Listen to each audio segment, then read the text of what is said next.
بسم اللہ الرحمن الرحیم عن ابی عبد اللہ ویقال ابو عبد الرحمن ثوبان مولا رسول اللہ صلی اللہ علیہ وسلم قال سمعت رسول اللہ صلی اللہ علیہ وسلم یقول علیک بکثرة السجود فإنك لن تسجد للہ سجدة الا رفعك اللہ بها درجة وحط عنك بها خطیئة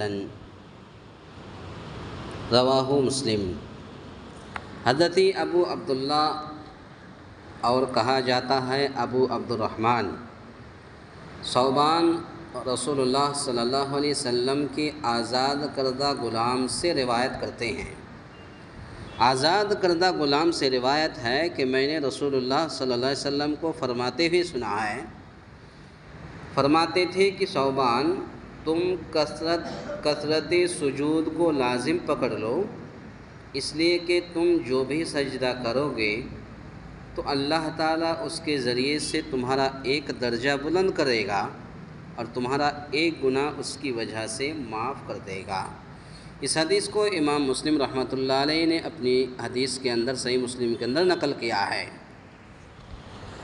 تو اس حدیث کے اندر سجود، کثرت سجود یعنی زیادہ سجدہ کرو، تو سجدہ کرنے سے مطلب یہ سجدہ کر کے دعا نہیں کرنا ہے، وہ سجدہ نہیں ہے مراد ہے۔ یہاں پر سجدہ سے مراد نفل نماز ہے۔ انسان نفل نماز کا اہتمام کرے۔ آج تو رات لمبی ہے، انسان کو نفل نماز کا اہتمام کرنا چاہیے، رات میں اٹھنا چاہیے۔ تو رات میں اٹھ کر کے نماز پڑھنا بھی یہ بھی جہاد سے کم نہیں ہے، جہاد سے کم نہیں ہے۔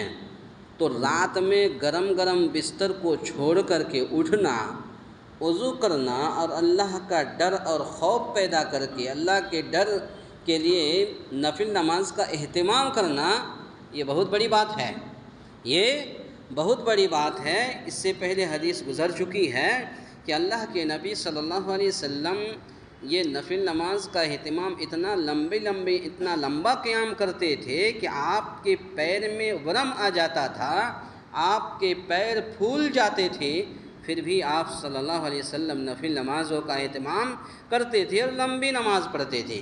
حضرت عائشہ کہتی ہیں کہ اللہ کے رسول، آپ کا تو اگلا پچھلا گناہ اللہ رب العالمین نے معاف کر دیا ہے، پھر بھی آپ کو کیا ضرورت ہے نماز پڑھنے کی؟ اللہ کے نبی صلی اللہ علیہ وسلم نے فرمایا افلا اکون عبدا شکورا، اے عائشہ کیا میں اللہ کا شکر گزار بندہ نہ بن جاؤں؟ اس طریقے سے اللہ کے نبی صلی اللہ علیہ وسلم لمبی نماز پڑھتے تھے۔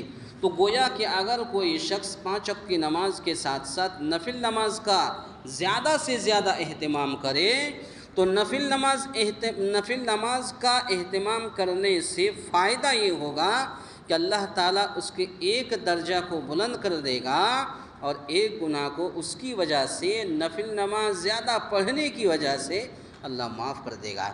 انسان تو دن بھر گناہوں میں مبتلا رہتا ہے، کم سے کم رات کی تنہائی میں اٹھ کر اللہ کو یاد کرے اور 2 رکعت 4 رکعت 6 رکعت جتنی ہو سکے نماز پڑھ کر کے اللہ سے رو رو کر گڑ گڑا کر مانگے۔ تو گویا کہ حدیث کا خلاصہ کلام یہ ہے کہ سجدوں کی کثرتوں سے مراد نمازوں کا اہتمام ہے، یعنی نفل نماز ہے۔ فرائض کے علاوہ نفل نماز کی ادائیگی ہے کہ یہ رفع درجات کا ذریعہ اور کفارہ سیئات ہیں، یعنی گناہوں کا کفارہ ہے یہ نفل نماز۔ آپ جو بھی چھوٹی چھوٹی گناہ کرتے ہیں وہ گناہوں کا کفارہ بن جاتا ہے یہ نفل نماز، اور اس کے علاوہ آپ کے ایک درجہ کو بلند کر دیتا ہے۔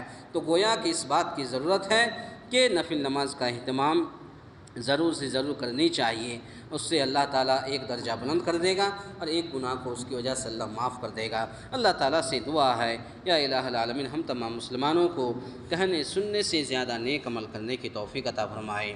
آمین۔ اقول قولی ھذا استغفر اللہ لی ولکم ولسائر المسلمین واستغفروہ انہ هو الغفور الرحیم۔